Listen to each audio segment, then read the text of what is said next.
डेढ़ दशक के बाद एनडीए को एक बार फिर से अपार बहुमत मिली है। साल 2010 के बाद में सत्तारूढ़ एनडीए को ऐसी बम्पर जीत मिली कि विपक्षी महागठबंधन एकदम हाशिए पर चला गया।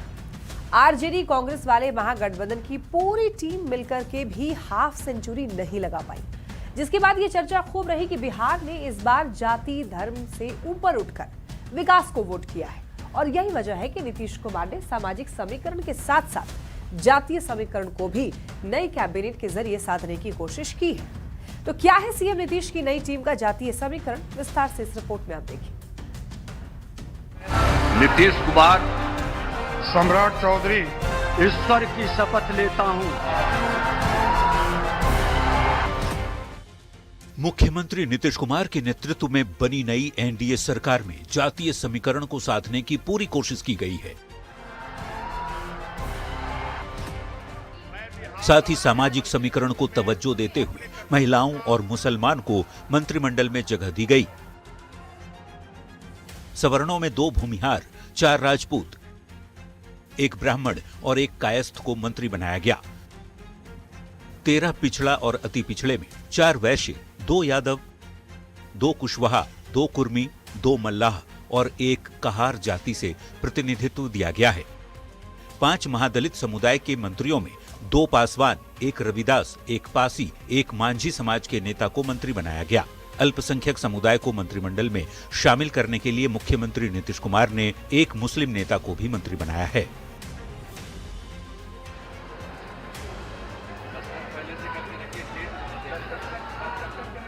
अब देखना होगा मुख्यमंत्री की नई टीम बिहार की जनता के भरोसे पर कितना खरा उतरती है। पटना संवाददाता आनंद मित्राज के साथ ब्यूरो रिपोर्ट, न्यूज़ 18।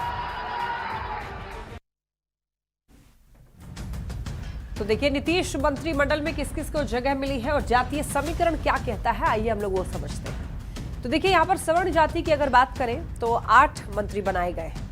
वहीं ओबीसी से 8 मंत्री बने हैं, ईबीसी से 5 और एससी से 5 बने हैं और 1 मुसलमान को भी जगह दी गई है। तो ऐसे में अब ये समझिए कि सवर्ण जातियों से जो 8 नेता मंत्री बने हैं उनमें किस किस जाति से कितने लोग हैं, यानी कि इसकी भी डिटेल आपको जानकारी देते हैं।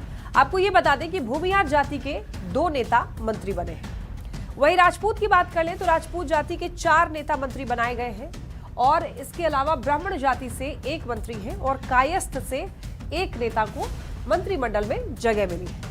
अब देखिए नीतीश कैबिनेट में पिछड़ा और अति पिछड़ा वर्ग से 13 नेता मंत्री बने हैं, जिसमें वैश्य जाति के 4 मंत्री हैं। यादव जाति की बात करें तो 2 मंत्री हैं। कुशवाहा या कोयरी जाति के भी 2 मंत्री बने हैं।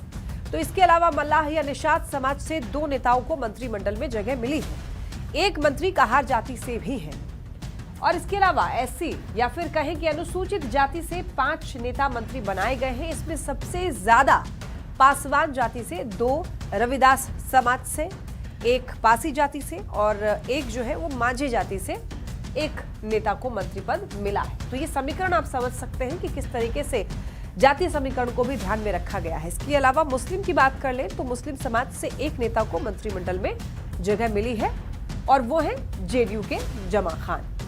तो देखिए अब बीजेपी कोटे की बात करें तो बीजेपी के कोटे के मंत्रियों की जातीय समीकरण आपको बता दें, जिसमें कि सवर्ण को 5, ओबीसी को 4, ईबीसी को 4 और एससी से 1 मंत्री बनाए गए हैं। इधर इसके अलावा जेडीयू की बात कर लें तो जेडीयू में देखिए सवर्ण जाति से 2 नेता मंत्री बनाए गए हैं और ओबीसी से 3 नेता मंत्री बनाए गए हैं, ईबीसी से 1 है और एससी के 2 मंत्री हैं और मुसलमान 1 है। तो ये आप समझ सकते हैं।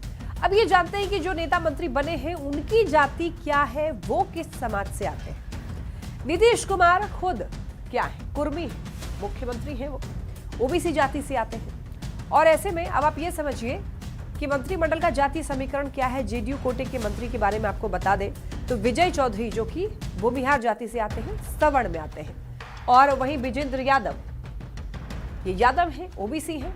श्रवण कुमार जो कि कुर्मी है, ओबीसी है और अशोक चौधरी ये पासी है, एससी कैटेगरी में आते हैं। इसके अलावा लेशी सिंह राजपूत जाति से आती है, सवर्ण है।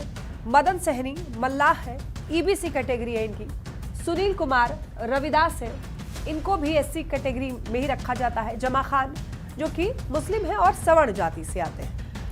अब देखिए बीजेपी के कोटे के मंत्री की अगर हम लोग बात कर लें तो यहाँ पर सम्राट चौधरी की बात करते हैं जो कि ओबीसी है, कुशवाहा है, और इसके अलावा विजय सिन्हा जो कि भूमिहार है, सवर्ण जाति। मंगल पांडे की बात कर लें, ब्राह्मण है, सवर्ण जाति, और दिलीप जायसवाल जो कि वैश्य है, ओबीसी कैटेगरी है ये। इसके अलावा नितिन नवीन कायस्थ सवर्ण कैटेगरी में ये भी, रामकृपाल यादव ओबीसी, और इसके अलावा संजय टाइगर राजपूत कैटेगरी, और अरुण शंकर प्रसाद सूड़ी ये भी ओबीसी कैटेगरी में आता है, और सुरेंद्र मेहता धानुक ईबीसी कैटेगरी। इसके अलावा नारायण प्रसाद जो कि तेली है और ये ईबीसी कैटेगरी में आता है। वही रमा निषाद की बात कर ले तो मल्लाह ईबीसी कैटेगरी। इसके अलावा लखेंद्र रोशन पासवान एससी कैटेगरी, श्रेयसी सिंह राजपूत जो कि सवर्ण इसको माना जाता है, डॉक्टर प्रमोद कुमार कहार यानी कि ईबीसी। अब देखिए एलजेपी आरबी कोटे के मंत्री की अगर हम लोग बात कर लें तो संजय कुमार जो कि पासवान है एससी कैटेगरी। इसके अलावा संजय कुमार सिंह जो कि राजपूत हैं, ये सवर्ण कैटेगरी। और अगर हम की बात कर लें तो हम कोटे से जो मंत्री संतोष सुमन वो मांझी है एससी कैटेगरी। और आरएलएम कोटे के मंत्री की बात कर लें तो यहाँ पर दीपक प्रकाश जो कि कुशवाहा है वो ओबीसी कैटेगरी में आते हैं। और अगर हम लोग रीजन वाइज बात करें तो देखिए रीजन वाइज अगर प्रतिनिधित्व की हम लोग बात करें तो ऐसे आप समझ सकते हैं, समझिए कि किस इलाके से कितने मंत्री हैं। और मगध की हम लोग बात करें तो यहाँ पर देखिए 49 सीटें हैं और 6 मंत्री। मिथिला की हम लोग बात कर लेते हैं। अब मगध की हमने बात की, यहाँ पर 49 सीटें हैं और मंत्री जो हैं वो बनाए गए हैं 6। मिथिला की बात करते हैं 37 सीटें और मंत्री बनाए गए हैं 5। तो ये आप समझ रहे हैं कि किस इलाके से कितने मंत्री आते हैं। तिरहुत की बात करते हैं। अब तिरहुत में देखिए 28 सीटें हैं और यहाँ पर 4 मंत्री हैं इस रीजन से।